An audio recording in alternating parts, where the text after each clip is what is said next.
Ano nga ba ang mga senyales na ayaw sa'yo ng biyenan mo? Aba, para sa akin, hindi na importante sagutin pa. Ramdam na ramdam mo yan sa iba't ibang mga pamamaraan. Yung iba masyadong direkta, yung iba dinadaan sa parinig, at yung iba ay dinaraan naman sa katahimikan. Pero wag sanang mawawala naman sa atin.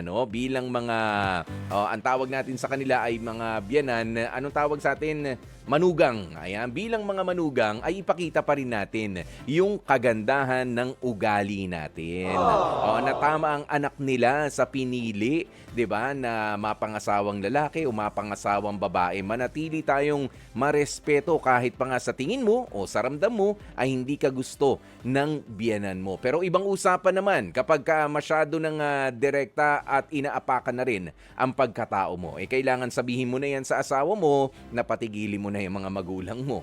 Okay? Hindi na rin maganda ang sinasabi nila sa akin, maapektuhan na rin ang relationship ninyong mag-asawa kapag ka ganun. Okay?